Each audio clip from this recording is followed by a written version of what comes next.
Statistics আছে, তাতে ইন্ডিয়ার সেকেন্ড মব লিঞ্চিং এর মামলা এবং রায়োটিং এর one of the first case, যেখানে আমরা লাইফ ইমপ্রিজনমেন্ট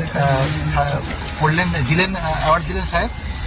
আমাদের এই 103-2 ধারা, যেটা মব লিঞ্চিং ছিল, মার্ডারের অ্যাগ্রেভেটেড ফর্ম, তাতে আমরা প্রেয়ার করেছিলাম ডেথ সেন্টেন্সের জন্য, কিন্তু কোর্ট যেটা মনে করেছেন সেটাই প্রত্যেকের যাবজ্জীবন হলো। এখনকার নতুন বিএনএসসি অনুযায়ী আনটিল রেমিশন, যতক্ষণ না রেমিট হচ্ছে ততক্ষণ পর্যন্ত যাবজ্জীবন চলবে।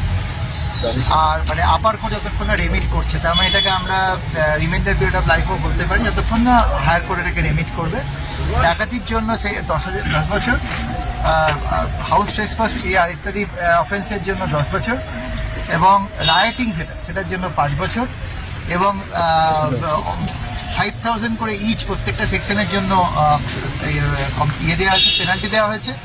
আর ভিকটিমের বাড়ির লোককে 15 লক্ষ টাকা কম্পেনসেশন দিতে হবে ডিআরএস এর এবং স্টেটের ফান্ড থেকে। এই হয়েছে আজকের রায়। আমরা এই পুরো মামলাটাতে 38টা সাক্ষীকে এক্সামিন করেছিলাম এবং ভলিউমিনাস রেকর্ড ছিল। এপ্রিলে মামলা শুরু, মানে ঘটনাটা ঘটে, চার্জশিট ফাইল হয় উইদিন 2 মান্থ, এবং তারপর আমাদের চার্জ ফ্রেম হয়ে যায় উইদিন এ মান্থ, এবং তারপর থেকে আমরা 38টা সাক্ষী এক্সামিন করেছি, 2 জন আয়োগকে সঙ্গে নিয়ে। ফরেন্সিক এভিডেন্স, ডিএনএ এভিডেন্স, আমাদের অনেক রকমের এভিডেন্স ছিল এই মামলাতে। যেমন ধরুন, আমাদের দেখা গেছে যে পিওতে আমাদের যে ব্লাড পাওয়া গেছে সেটা ভিকটিমের ব্লাডের সঙ্গে ডিএনএ ম্যাচ হয়েছে।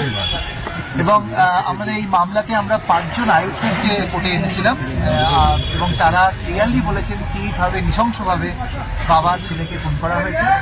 এবং সেই জন্য ইনফ্যাক্ট আমরা সেটের তরফে পুনাওয়ালা জাজমেন্টটা দিয়ে আমরা ডেথ সেন্টেন্স দিয়েছিলাম। আর এছাড়া পুরো কেসটার মধ্যে আরও অনেক সায়েন্টিফিক এভিডেন্স আছে।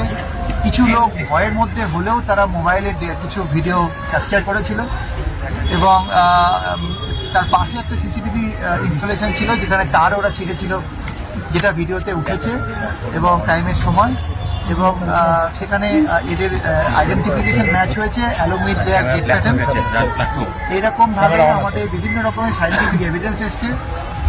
একটা ঘটনার পরে একটা নৃশংস ভিডিও আপনারা জানেন, যেটা ভাইরাল হয়েছিল মিডিয়াতে, সেই ভিডিওটা আমরা এভিডেন্সে এনেছিলাম। এবং মারা যাওয়ার আগে ওনার ছেলে যে ডাইং ডিক্লারেশনটা দিয়েছিল, কীভাবে কারা মেরেছে, সেগুলো আমাদের সামনে কোর্টে এসছে। এবং এতগুলো এক্সিবিট কিছু দেওয়ার পর